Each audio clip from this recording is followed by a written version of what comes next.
half our up watching sales chatter here on today's wins and lessons. What worked, what didn't, what flopped, and what do you got to work on next week? Let's go. To the HPLS podcast. Live, relevant, and high performance information, conversations, and education weekly.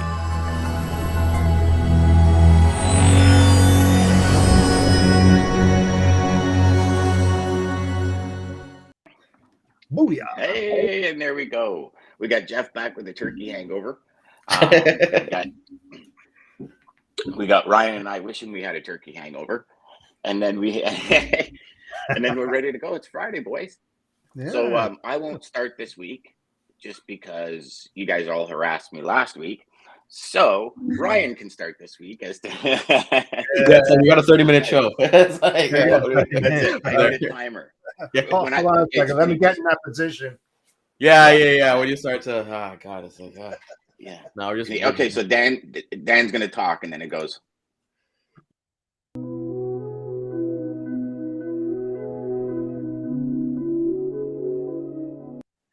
Right? That's what you're trying to say, right? Okay. Yeah. Got it. Okay. All right. So Ryan, let's go Jeff first. Let's go with Jeff. He's fresh from Thanksgiving. I know he's had a lot of weeks. You don't want to give him a couple minutes to wake up? No, I'm always fresh and ready to go every single morning. You know, I'm one of those people that I feel as good in the morning as I do at night. I'm the same person. You know, other people are like, fuck, it's gonna be a done. You know, easy there, Terminator. You know, like that? Yeah. Easy there, Terminator. You know, speed. Yeah. Off the roads already, but yeah, Jeff, what's your wins for the week, my brother? Yeah, it was a great week, as you guys know. I mean, luck.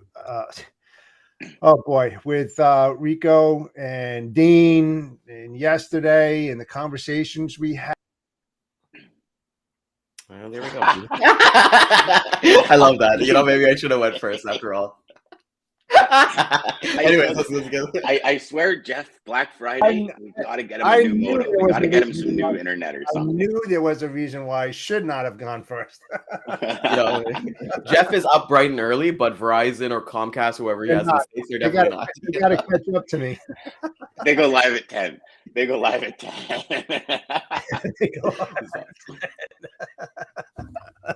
Yeah, exactly. And Jeff, it actually froze in a perfect spot. You were like, yeah, we should actually use that as a thumbnail. You know, maybe we'll go back. Yeah, we should have screenshotted it for sure. So go on, my friend. You were talking about getting a new modem and getting some new internet services. Yes, that's going to be coming for Christmas. So, you know, and guess what?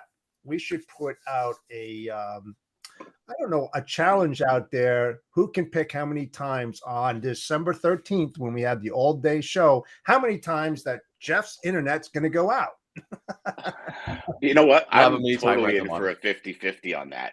I'm in for a 50-50 on that for sure. Over under? Over and under. Yeah, there you go. Yeah, Daman says IT discounts for Black Friday, Jeff. There you go. Yeah, there you go. Yes, Daman. Okay, enough. I get it. Now it's enough.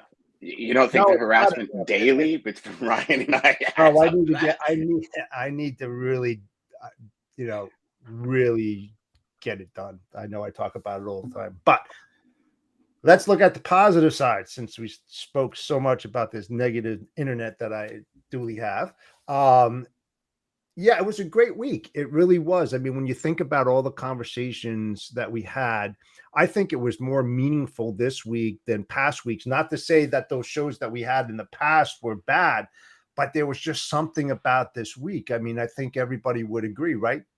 Wouldn't you guys agree? I mean, it just had that fluidity to it, and it just kept on picking up the momentum. And then, the audience started chiming in and asking questions and everything. And that's why we do these fun stuff every single day, right? And that takeaway was really, really good, especially when you're talking about the drivers and respecting them and, saying thank you to them. And then the two choices that you have, and then India, what she had to talk about, the video marketing and how you should do it and why you should do it to differentiate yourself from other folks that are out there and what they're doing in the same old. So I think I just think it was really, really good. I mean, it was a lesson too. It was a lesson that we didn't really know the effects of it if we did that. And it's a good takeaway. I mean, when you really think about it, it's a really good takeaway. I think the question is how many of us are actually going to go and do that and try it out? I think I want to dabble in something like that. And I spoke to a friend of mine, and he had this unique idea that's just killer. It was actually like a card that you send to prospects. And when you open it up, there's a video in it of you talking, stuff like that. It's a short clip, maybe 15, 20 seconds that gets right to the meat and potatoes. I'm going to look into something like that. Not that I send out a tremendous amount of those things, but it's just one of those ideas, that other people aren't doing. But yeah, great week. How about you guys? What were your thoughts on the whole week? Yeah, for me, it's been a great week, like just in terms of all around, and just to come on your topic here of like trying new things and being outside of the box. And I think as a sales professional, you have to think outside of the box, because I'll tell you guys this, like what's worked for me is things that are not traditional ways. Like I've gotten clients by doing different things. I won't get into them, but by just doing different things, legal things, but like the right way that somebody would just say, hey, I'm just going to make a phone call, or I'm just going to do an email. I've sent out snail mail. I've done things where I sent a video wearing the person's like gear on me and things like that. And those have progressed forward. They obviously didn't close the deal, but they were an introduction from there. And I think video is a big underutilized tool, because I mentioned yesterday, the biggest thing for me that I love is storytelling, right? So being able to tell a story. What I'm doing with my videos, as weird as kind of sounds, is that I'm treating my videos that I send to my customers like a movie trailer. So like you've got that like 30 seconds of just high octane action. It's not like this, but it's just like value coming at you with actual facts. There's no fillers. There's no hi, I'm so and so. It's like, let me hit you with the facts, and hey, maybe you'll buy a ticket to the show or something like that, right? On another topic, in terms of wins, I mentioned this yesterday. It was really cool to go into my local dog food and actually pet store, and see a product that I physically brought. And I was I'm the reason for that. And it's not an ego thing. It's just like, holy shit, man, you just never know the impact that you have on whatever you kind of move in supply chain. Because I know I understand that about the wrapping paper and things like that. And it's just like, oh my God, I did that, and that's the thing. So I made sure to buy like 5 of them, so stock them up and just have them, just because like, it's really important for me. And coming back to it, I know we're talking about the December 13th. I don't know if we're going to give too many details, but we started planning for that. So I'm really looking forward to that. The plan, everything is actually coming together. And I think I think you should dream so big that everything eventually will fall into plan. So I've just had a great time this week. Rico, Dean, everything like that.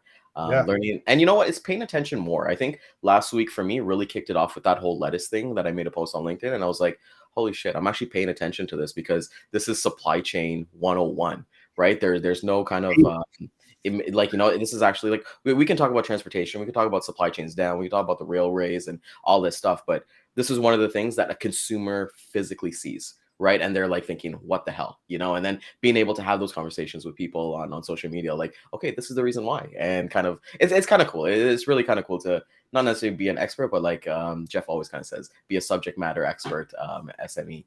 In LinkedIn. So it's been a great week. I'm looking forward to it. It's Canada in the World Cup. Hopefully we get that win on Sunday. But the last thing I'll say is, like, I'm just happy that the World Cup is going on right now, because for us, I don't know how it is in the States, but in Canada, when the World Cup comes, everybody comes together. Like I talked to probably like 5 different people that I probably would have never talked to publicly, have a conversation with. But hey, the World Cup unites everybody. So I'm having fun. It's an amazing time, and looking forward to hearing what Dan has for the week.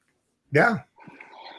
It's I love listening to both of you, because it's when people come on, and it's not just the 3 of us. When people come on with different perspectives, people come on with different ideas. It's like I was having a conversation with Daman yesterday, and we were brainstorming, and we're really excited to get our whole management team together to brainstorm, because when people come together to talk about topics, really good things happen. Let me rephrase that. Dedicated people that are truly interested in winning. It's like that school project where, if all of you are in on that school project, and you don't have, typically there's that one person that doesn't do any work, and you all complain about that one person that didn't do it. But when everybody's in, the ideas that just stack, and then one idea, the next, and it's like, and that excitement. And for me, that was the excitement this week that built. And it's the excitement that's going to build all the way through to the new year, because we are literally jammed with guests all the way through. Yeah, we're done. Yeah. And yeah, and not only that, the 13th is like last year when DJ and I put it on, it was really, I think it started on the 9th on my birthday. I said, like, let's just do this. And in 4 days, now we got this lead time leading up to it, which is like creating all this energy and excitement. And I think it's going to be a show for the ages, and it's going to be the place to brainstorm, to come together. And, Ryan, you go back to the video. It's renewed my love for video. I've been a video guy for a decade, and I kind of lost touch with it because it was more one-to-one. I've lost touch with it. And, Daman and I were having the conversation yesterday, and as we were having the conversation, I'm remembering all of the really cool videos I put together, like the intro video and that kind of stuff. And I'm saying, I'm going back to that. I'm going to go back to that and take the time to create these videos that are so professional, that are just top notch, to really help our product become the best product in the market. And, as the week unfolds and as my energy levels rise, for me, the win is getting back to myself. It really is. It's being able to go a little bit longer without napping. And when I go a little bit longer, the ideas flow better because there's not that interruption, where the brain just, you guys have been there, where you'll have like a period of time where you get all these great ideas and you start like, okay, yeah. And then all of a sudden the brain just kind of goes, yeah. Right. And and for me, that's been probably the last few months of my life. And for it to be turning around, and for me to feeling it be turning around, for me to feel like my neck, I can actually touch it without throwing up. So things are happening. That for me is the big win. The big win is my wife and my family. Always there for me. Always looking after them. I'm on cloud 9, boys. That's awesome. And Dan, you talk about teamwork and collaboration, and I want to take a minute here. It's just, for me, last Saturday I did a volunteer event with dog with like a rescue organization where they sell merch and they give all their money back to dog rescue. And being around those people, and just kind of like seeing the passion that they have for what they do. They're called Brandless Rescue Goods, and being able, like, I'm nobody, I just kind of volunteer with them and just seeing like the passion of it. So when you talk about teamwork and collaboration, we always kind of talk, if you want to go fast, go alone, but if you want to go far, go together, right? And I love that. It doesn't matter with like collaboration, because I'll reach out to each and every one of you. I'm not an expert at everything, right? So being able to have that second point of view, and for me, it's no ego. I just want to get better at my craft. I just want to be a better student. So I think, Dan, when you're kind of saying that, it brings happiness to me, because it's like, when you really truly work in a team and you genuinely want to actually make it work and make it happen, great things are going to happen. Like Absolutely. Damon's always in our comments. I've never met Daman, but Damon's an amazing person. And, it's that collaboration you see with what he's doing at Centurion Trucking and everything like that. And same thing with Jeff. Well, Daman might be coming to Toronto. So if he comes, we're meeting up. So you're going to have to definitely be there, brother. Yeah, I'm going to take vacation. Figure it out. He has, by the way, he has a big party today, I think. Huge party today. Shout out to Daman. He's got, you know what? And I feel like we talk about him like he's not here. He's right there in comments. He's the one commenting this morning. Daman, you are a true go-giver, my friend. You are the essence of just a man, an individual that wants the best for everybody. If guys, I concur. What he was telling me about this party tonight and what he's doing for his drivers and it is amazing. Like, what, you couldn't find a better man to be connected with and to call a friend and to call a business partner. He's amazing. Daman, you are amazing. Ryan, if you don't mind, I'll bring up a point. You said that, it's this kind of teamwork, collaboration, and you're getting into it and you're starting to realize it. 2 weeks ago or whatever, when you and I were having a chat, and you were like, I don't, day-to-day Wednesdays, I don't really say much. I don't really I'm not really at that point where Jeff and Dean are talking, you guys are talking. Maybe I'll just bow out. Do you remember me saying, no, Like, you're going to it's going to come together. And it came together. And I hope you don't mind me bringing that up on air, but I think it's true that sometimes we feel out of place or like we don't have much to add to the conversation. But this week, you added some killer questions to the conversation, which sparked some of the most amazing day-to-day conversations we've had. So you're not just, and even when you go to this rescue thing, you're not some nobody. That's for sure. You're Ryan, and you bring the power, my friend, and you bring the juice, and you bring the love. And when you're at these rescue things, you bring the love for the animals. And that's what matters. That's what carries. It's that love for what the mission is.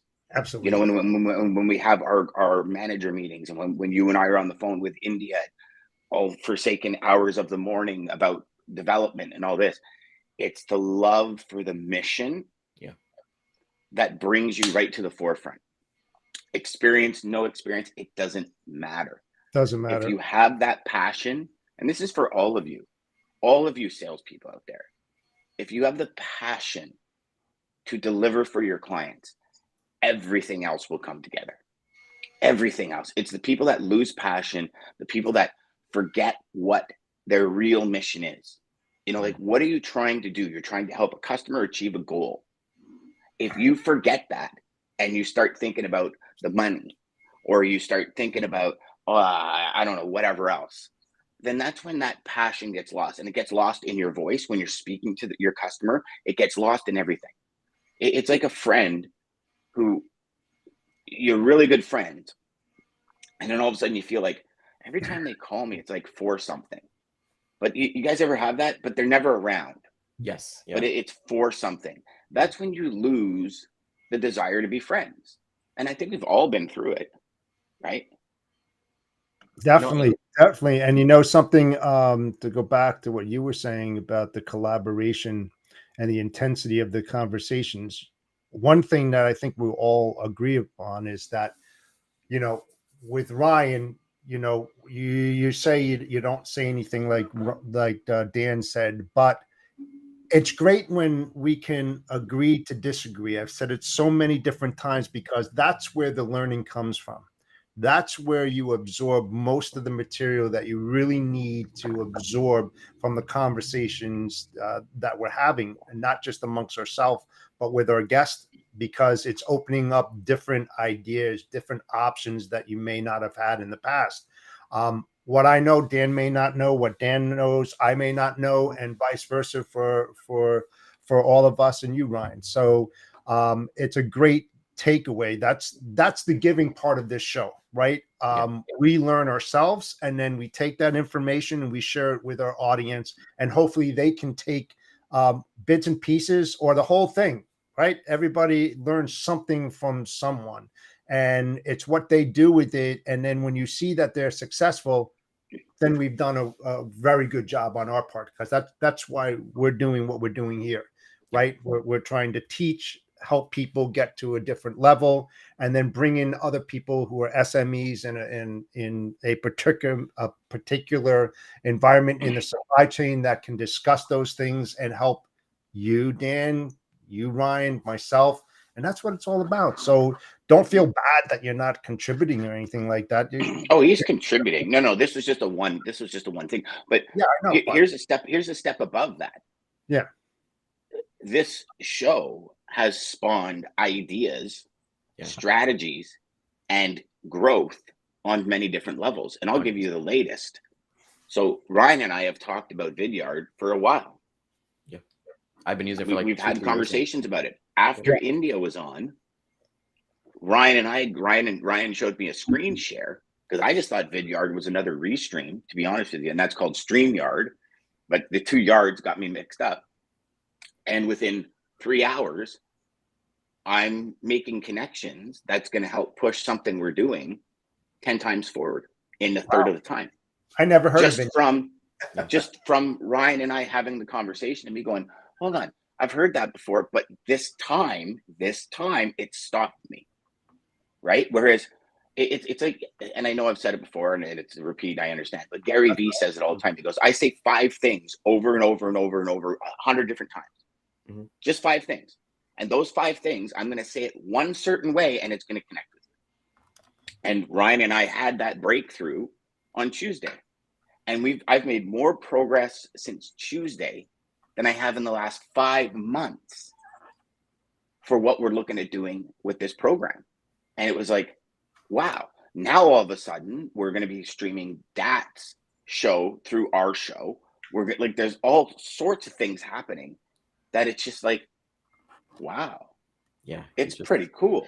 There's something in collaboration the air, is the key. There's something I don't know, boys. I feel like there's always something in the air, sorry, when it's a short week.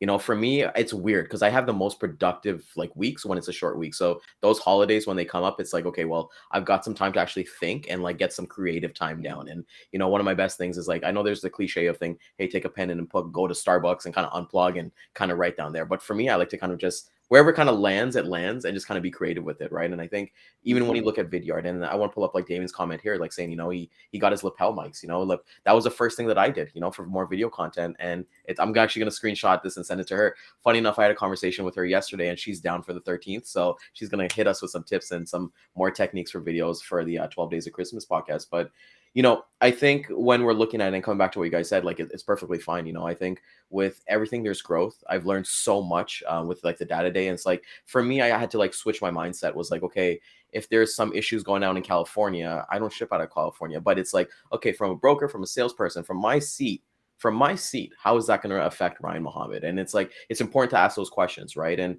be the person in the room. And I love what we do, Jeff, like as you were kind of saying, we bring value to people. We're off the script, you know, there's no script here, you know, we completely are genuine. And, you know, scripts do work for some people in different shows and things like that. But there's so many times you can bring somebody on a show and be like, okay, what's your story? And then it kind of gets kind of a little bit boring because they're kind of saying the same story over and over. If you want to hear their story, go listen to another podcast. But for us, it's like, we want to bring value to the viewers. Because Dan, I'll throw this fastball down the middle for you to hit a home run. What is the mission of this show?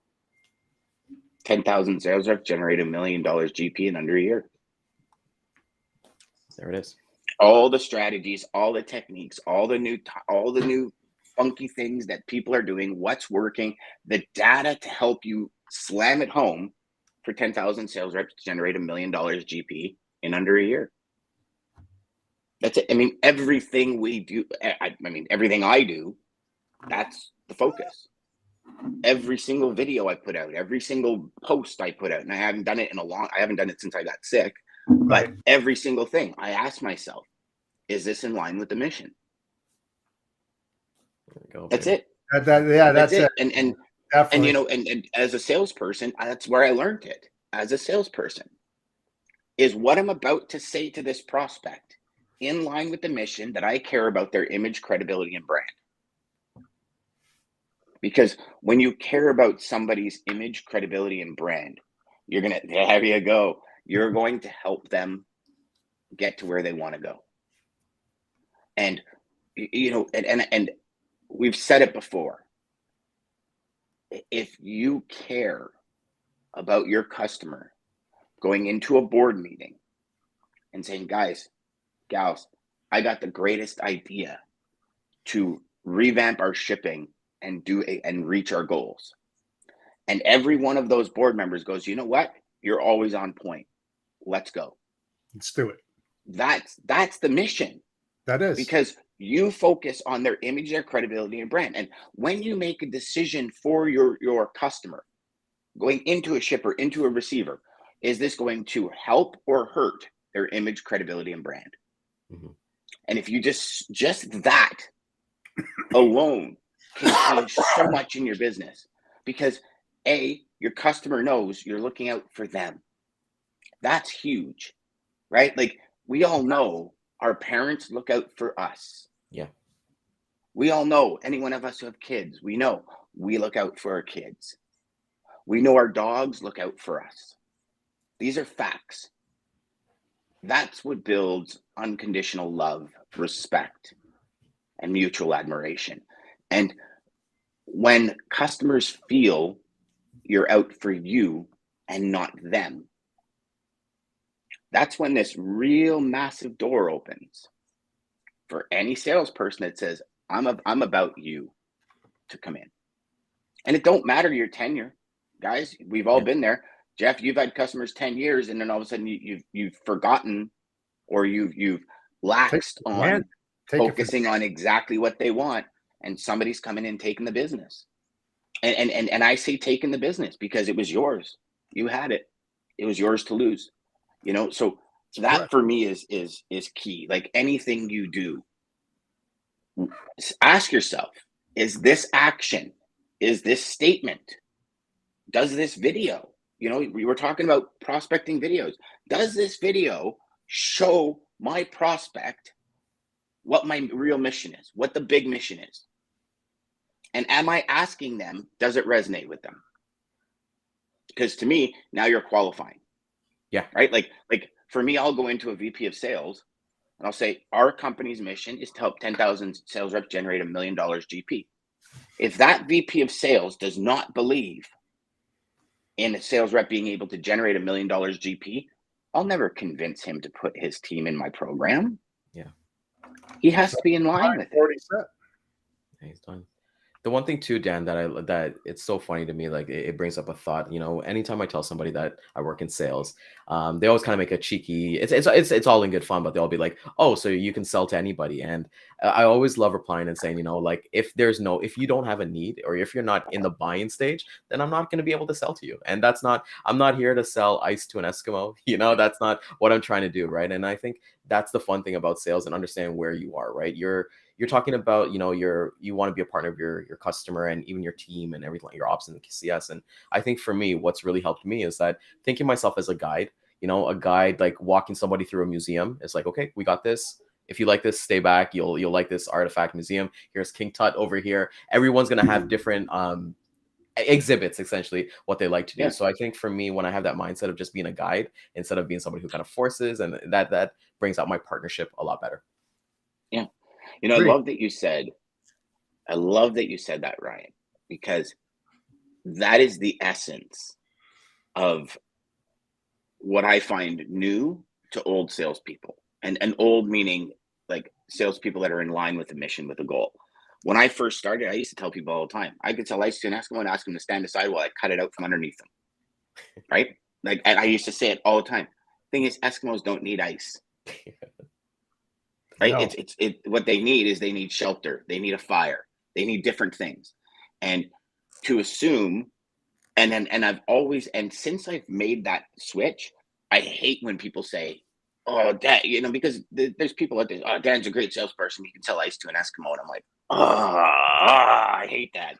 And you know that they mean well. But... and they do. They mean well. It's just, it's not, you know, it's something Daman said a lot. Words matter. Oh, okay. Exactly. And the words there you go. Change the word to sales partner. You know, like Ryan, you'll know, because as we're going through this production in our company, I'm putting words out, and Damon's going, okay, whoa, can we change that word? Because that the content, like that, the essence of that word, where we're saying it is what we want to do, but the essence of that word changes the vibration of the sentence. Yeah. And it changes, right? So us as salespeople, what words we use really matter. And I mean, from second one, hi, this is Dan. Hi, Dan. Like right away, right? Like, how are you today? What does that tell you? When you pick up the phone, you go, Dan here or Ryan here. How are you today? It's like, hang on. Yeah. What do you want? What do you want? Yeah. What do you want? Right? So it's like the word. I love it because everybody will probably say the same thing. Or the biggest one, when you pick up the phone, it goes click, and you're like, okay, the computer just connected me to somebody now, and you know what I mean? When it's like an auto dial. So words matter. Words do matter. And one thing I want to ask Jeff about this, because like we're talking about teamwork and collaboration, and you know, one story that I've liked about Jeff is that, you know, he was fine at our GTX logistics by himself, but he went and he got a partner who has same congruency, same thing about him, and his business is exploding. And what was kind of like the reason for that? What was your mindset at that point, Jeff? It wasn't a mindset. I'll be perfectly honest with you. What I was doing when I first started was wrong. I mean, I just tried throwing every sales guy in there because I thought that was the best approach to bringing up sales and getting that. And I really wasn't looking into it deep enough to understand because I'm not a sales guy and I keep on saying it. So I didn't know the proper questions to ask them to see whether or not it would benefit me in the best ways to bring somebody like that on to do it, because I wasn't clear in my objective and my goals because I was just starting out.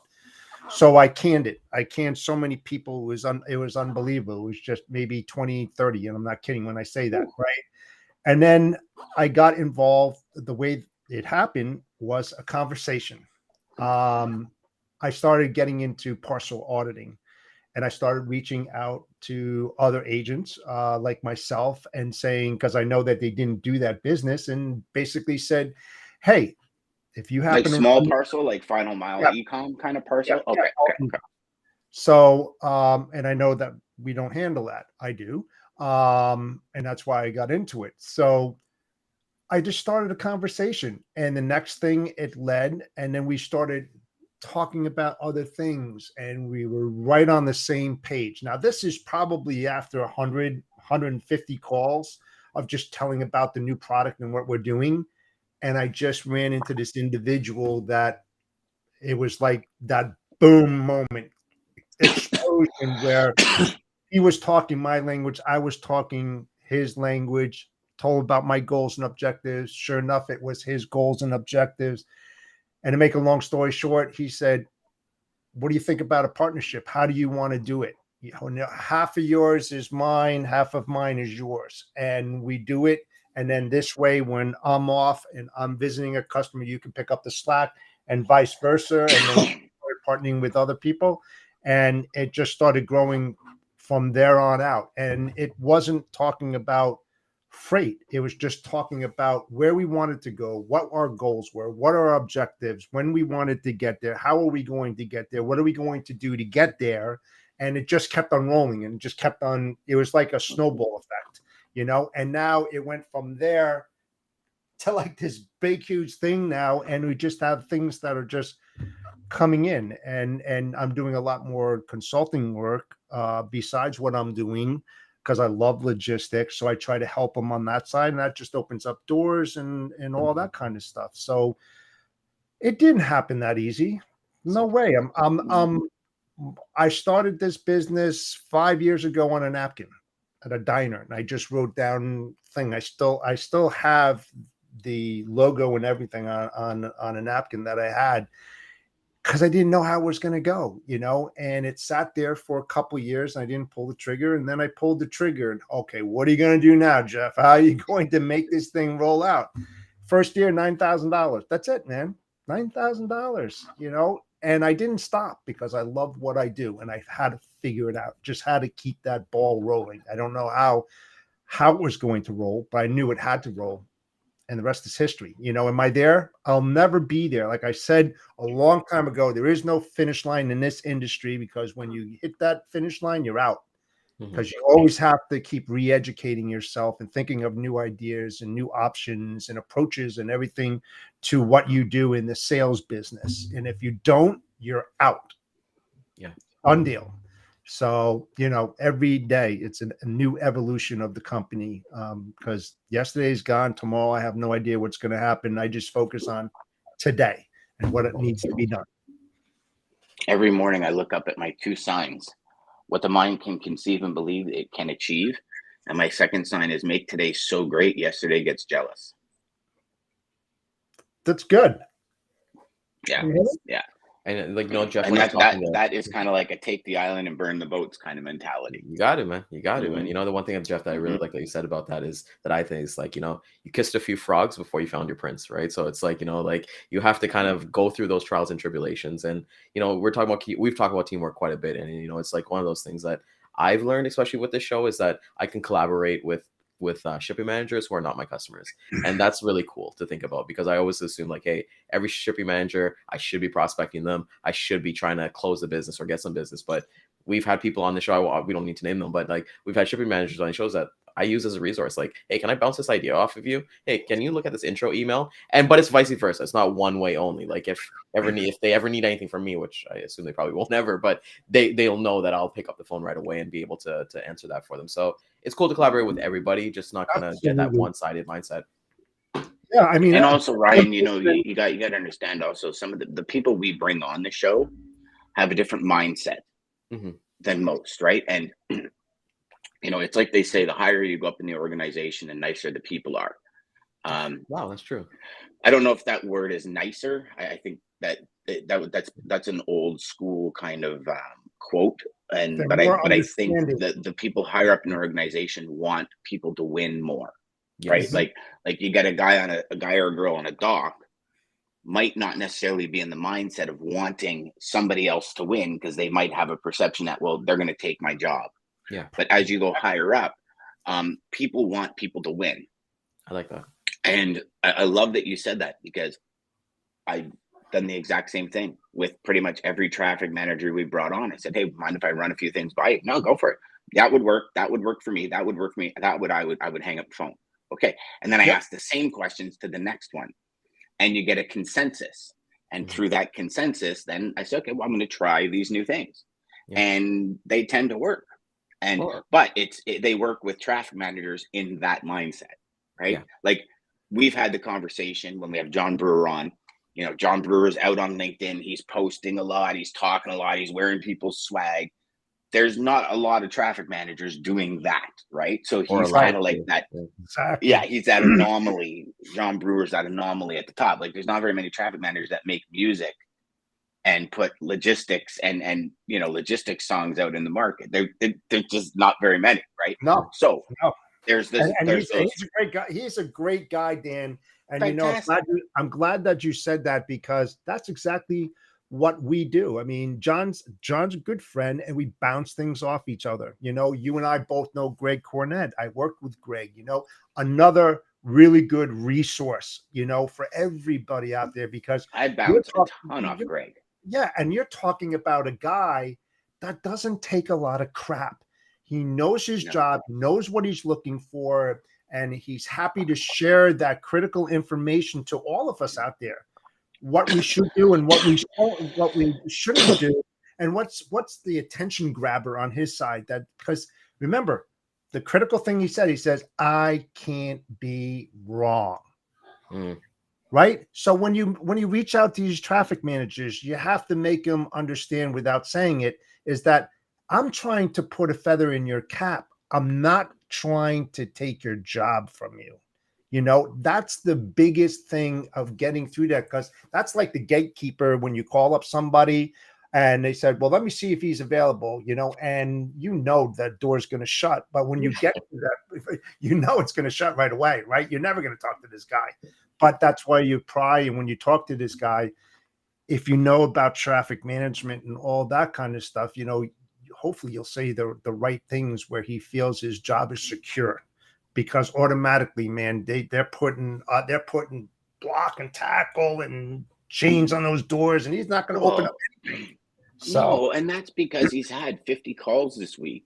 Exactly. That have just wasted his time, and this is one of the real challenges, and I would think in any sales career is you will always face horrible salespeople, right? Jeff, you get messages all the time. I get messages all the time where I'm like, oh my gosh, did somebody actually just send this to me? Exactly. And it's shocking. And and listen, they're new. They've been trained that way. It's not their fault. They're just listening to really bad information. And that's the way I look at it. I don't think somebody woke up and said, how can I create the worst possible email ever and send it to Dan, right? Like they're operating off really bad information.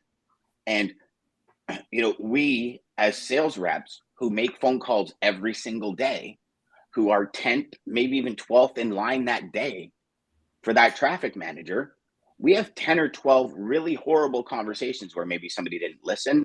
Maybe somebody's let them down. Maybe somebody's made them promises for 6 months, and on the 7th month, they let them down. Like there's 11th hour. Like we've all been through it. That's a reality of our industry. It's a reality of every industry, I think. Yeah. Maybe not if you're out there and you're in a sales industry where it doesn't operate like that. We'd love to have you on the show to talk about it and why. Yeah, I'd love to hear like one-time sales, like, just like, hey, you buy a product and then you're on. Like, we're relationship based, right? Like what we do is all relationship based. Yeah. And it's based. And here's the thing: sales. If you look at the heart of sales, it's a transfer of energy. That's all it is. When we buy something to fulfill something we want, it's how we feel about it.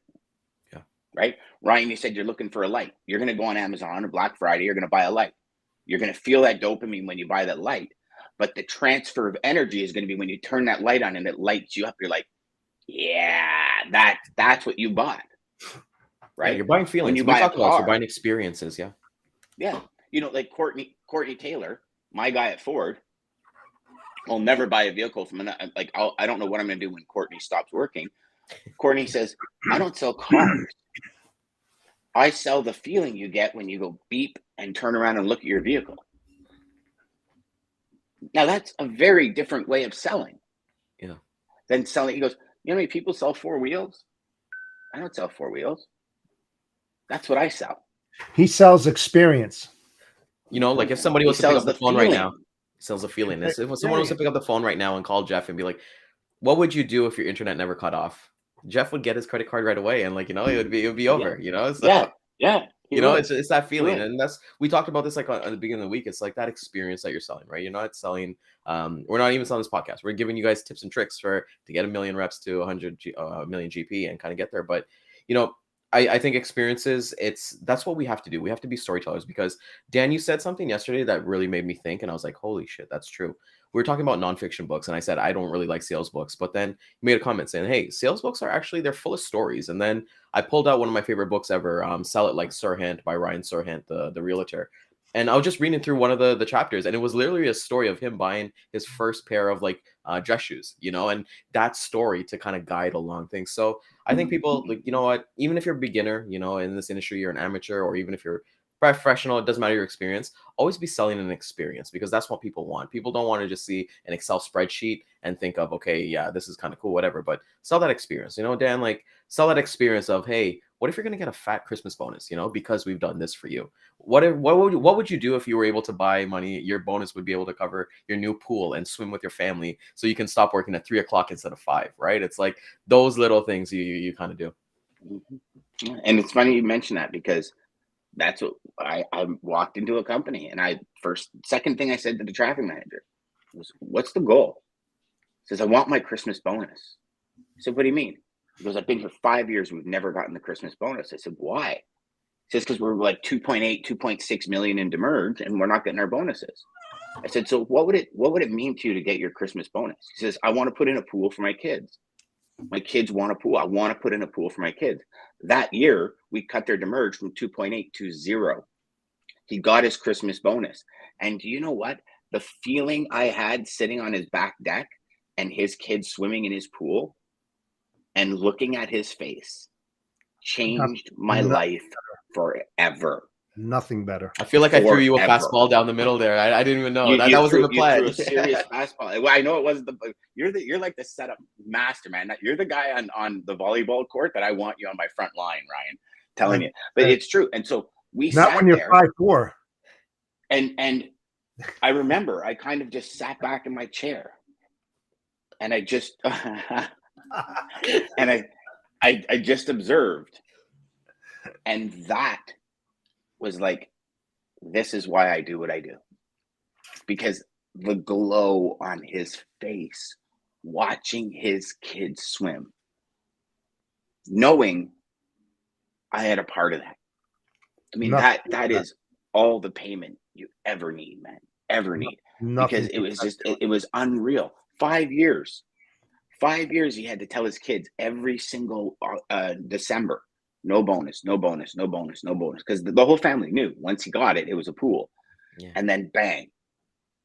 Like, Like, I think it gives me chills just thinking about Me it, too. you know, I'm like, and, wow, I love that, man. I love that's crazy to think about, you know, like and being able to every do that time for I somebody. talk to him, how's Thank the you. pool? He goes, How's the pool? dude, they're still loving it. They're still loving it. And it's, you know, we're going on 8 years ago. Wow. You know, so his kids were like 5 and 9 or 9 and whatever, and 11 and 9. So now they're like 16, and he goes, they're still in it. So it's like, it's not just a one-time thing, right? This is a reoccurring thing. And if I go back to that image, credibility, and brand, like, you know, if you have that in your company, where when you say, I can make it happen, and they go for it, we know you can, that means a lot. Because the thing is here, and it's the last thing I'll say, because I know we're going real long today. It's Friday. As a sales rep, when a logistics manager, whatever your customer's title is, makes a decision to go with you, it is one of the most visual decisions that's ever made in a company. Ever made. And some of you will say, no, it's a traffic division. No, it's a visual decision, because you have salespeople, you have customers, you have suppliers, you have management, you have dock workers. Everybody knows when there's a switch, because if the other person shows up at time and you don't show up at time, now the dock worker's complaining. Then they complain to the management team. Then the management team says to the salesperson, hey, this is going to be late. Then it's late to the customer. The customer complains to the salesperson. It's this vicious circle. It is one of the most visual decisions a company will ever make. Ever. Great. Now, there's a whole bunch of other decisions that are in that visual category, but this is in that visual category. So his integrity, his image, his credibility, and his brand inside the company are on the line when he chooses you. How about yours? With great power comes great responsibility. Yeah, but yours too. Sorry to steal a line from Spider-Man, but it's true. Yeah, but yours too. Your credibility, your brand, your marketing, everything is being laid on the line when they make that visual decision. It's not just on their part, but you actually are held more responsible than they are, because you're the one that's pulling the trigger and making those things happen. Yeah, you know, or not. It's the repercussion from what you do that affects them, not what they do, but it's everything on you. I mean, you take that full responsibility, and you better run with that ball, my friends. You better run with it. Don't fumble it. No tomorrow, but just don't do it for today and forget about tomorrow. You do it every single day. The intensity that you put into that on day one, you better make sure that you continue to do that on day 2, year 1, year 2. Doesn't matter, man. You set the precedence on exactly those service levels. You got to adhere to them, and you can't remain stagnant on that as well. You've got to reinvent it. And we could talk for hours on this. So with that said, take us home. Amazing week, boys. Love this. The conversation it's truly fruitful, and we bring a lot of impact to everybody. So I want to thank everybody for coming out this morning. Everybody, I hope you guys had an amazing Thanksgiving yesterday in the States. Hopefully your wallets are spending today for Black Friday in Canada, US as well. I want to thank everybody. Thank our sponsor, Daman, from Centurion Trucking, for always being a great fan of our show and always being so supportive with us. So if you definitely like this episode, please like, comment, subscribe, share it with somebody that you think that they are on the cusp of wanting to hit over 1 million GP and use some sales tactics from us as well. We'll hit the replay at 12 and 3 p.m. Eastern time, Twitter, LinkedIn, Facebook, YouTube, and we'll see you guys on Monday for Mayhem Monday. Let's get it, boys. Have a great weekend, guys. Have a great weekend. Centurion Trucking, our motto is people before profit. Today's market requires more transparency, consistency, and focus on what our clients need to win. Centurion Trucking and American Logistics are poised to help their clients achieve and surpass their targets. If you're looking for a team that honors your needs, dreams, and aspirations, then get a hold of Daman at American Logistics or Centurion Trucking and start designing your career